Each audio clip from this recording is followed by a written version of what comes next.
देर घंटी बजने के बाद नेहा ने बेमन से जाकर दरवाज़ा खोला।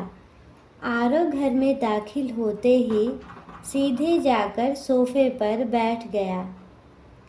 अब सुबह की घटना उसकी आंखों के सामने घूमने लगी थी। आरव की गलती बस इतनी थी कि उसने नेहा के भाई अमित को घर आने से मना कर दिया था। उसे लगा कि अमित अपना दुखड़ा नेहा को बार बार सुनाता है, जिससे नेहा भी बेचैन और मानसिक रूप से परेशान हो जाती है। इसी बात को लेकर दोनों में बहस हो गई और नेहा ने नाराज़ होकर अपने मायके जाने का फैसला कर लिया था। आरव बिना कुछ कहे ऑफिस चला गया। पीछे से नेहा ने पैकिंग पूरी कर ली थी। आरव ने शाम को नेहा को मनाने की बहुत कोशिश की, परंतु नेहा नहीं मानी।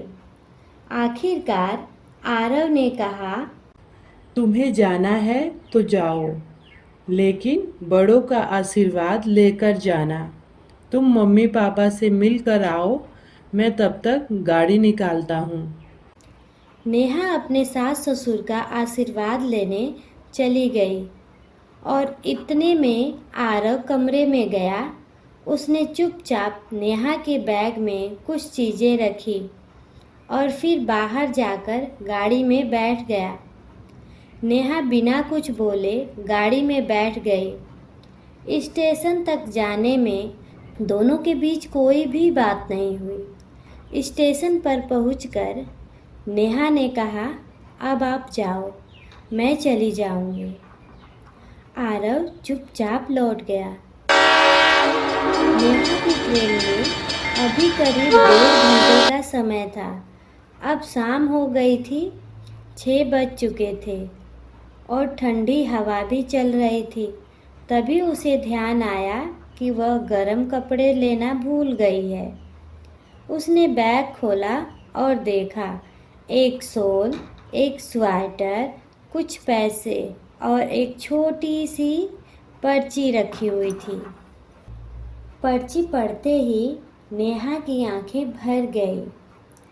नेहा की आंखों से ठंड बढ़ रही है और रात का समय बहुत लंबा है, इसीलिए यह कपड़े रख दिए हैं ताकि तुम्हें सर्दी न लगे। ये कुछ पैसे हैं, तुम्हें मायके में इसकी ज़रूरत पड़ सकती है।